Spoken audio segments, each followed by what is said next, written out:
So let's go ahead and get into these tips on how we can start that self-love process and daily processes to eventually make self-love a part of our DNA and a part of our daily lifestyle. Let's get into it. So, step number one is we're going to practice self compassion. Start treating yourself with the same kindness, care, and understanding that you will offer close friends. Be gentle, forgiving, and forgiving with yourself. And, oh, be gentle and forgiving with yourself when you make mistakes or face challenges.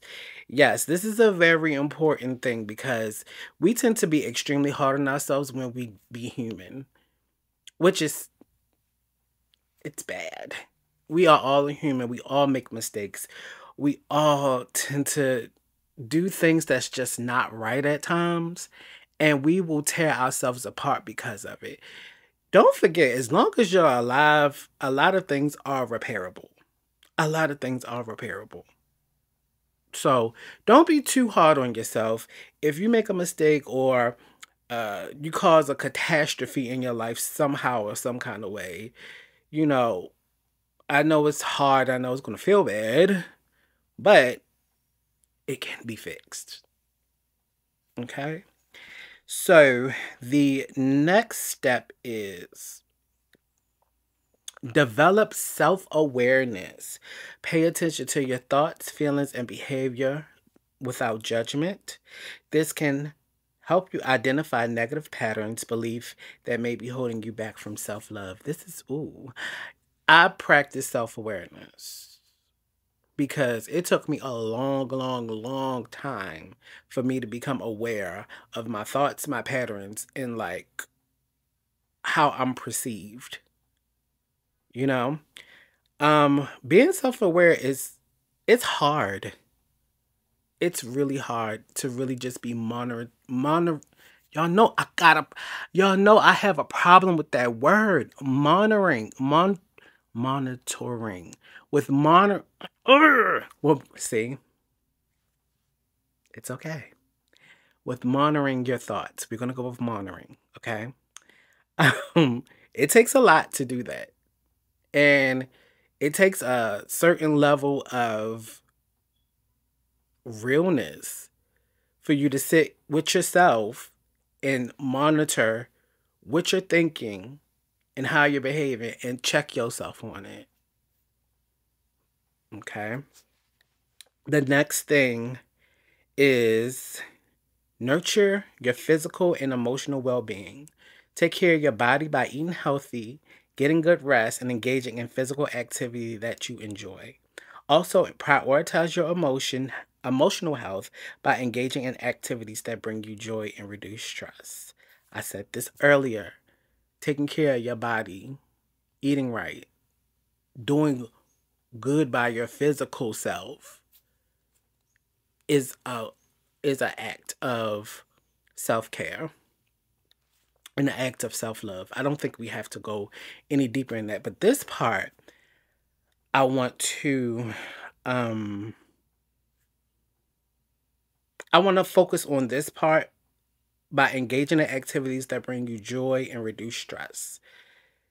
One thing I always say, especially if you're a creator, if you're a business person, working hard every day on your craft and on your business, whether you're working it full time or not, is the ultimate act of self care and self love.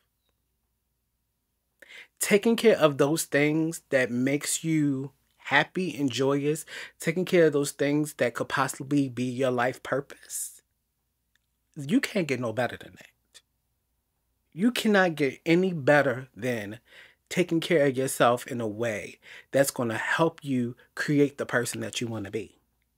What? Huh? Okay. Um the next one is embrace your strength and weaknesses. Learn to appreciate your unique qualities and acknowledge that everyone has areas of strength and weakness. Focus on what you do well and work on developing your areas that you would like to improve. That's what this podcast is all about. It's about the glow up, becoming who you want to be and improving yourself. And that's whoever you want to be. Everybody version of their ultimate self is totally different. Um but I think when what I said last podcast, when you put a name on it, you can resolve it. So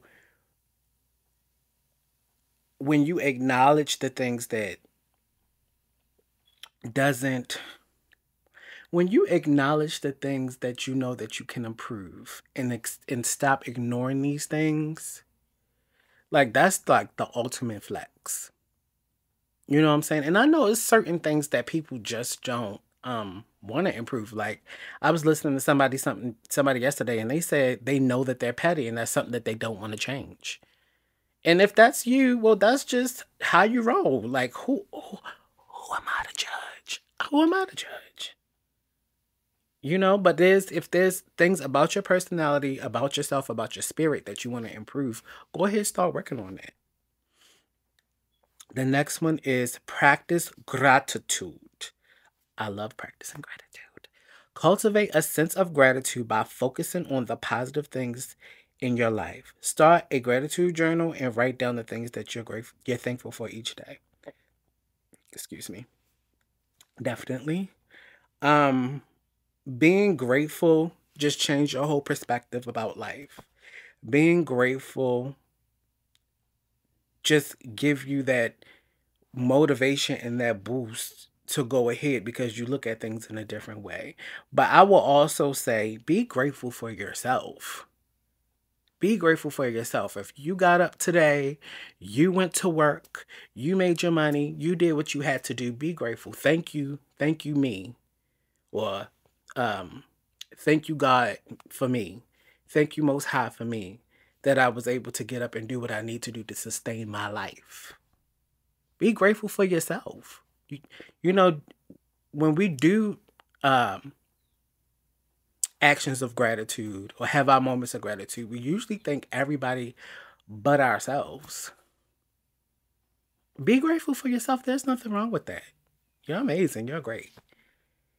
The next one is set healthy boundaries. Establish clear boundaries with others that protect your physical, emotional, mental well-being. Learn to say no when necessary and prioritize your own needs and goals. I love this. And I want y'all to remember something too. Boundaries is not a punishment. Okay? Boundaries are not or is not boundaries don't challenge anyone. And a lot of people take a boundary as a challenge, especially your parents and your family. Family and parents hate boundaries because they see it as a challenge. It feels like you're challenging them, but it's not. Boundaries are there to protect yourself, right? And boundaries sometimes, depending on, you know, your attitude, depending on your attitude, boundaries could be there to protect other people from you. Because sometimes, we have people out here who whoops ass for real. They be whooping ass for real. And when you set your boundaries, that cause, until you get all of that in check, your rage and things like that in check, when you set your boundaries, that keeps you from having to whoop some ass. Okay. And going to jail is not an act of self-love.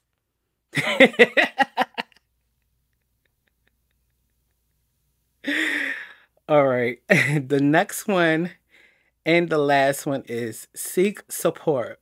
Surround yourself with people who support and encourage you. Consider seeking the help of a therapist or a coach who can guide you in your journey to self love. I totally agree with this. My therapist has been a godsend for me and constantly giving me tools and tips and tricks to engage self love into my life. Like when I first started therapy, I was I was in the pits. I definitely was at the lowest point of my life. You know, I mean low, low, really low.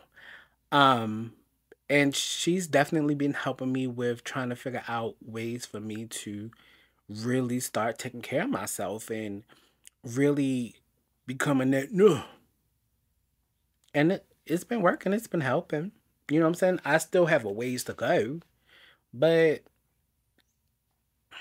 it's working. I think it's always good and great for anyone to have not only a good healthy support system, a good village around them, people who love them and people that they can trust, but to have a good counselor or therapist on hand that you can talk to about certain things. Because I'm gonna be honest with you, sometimes your friends and your family, they don't have the answers.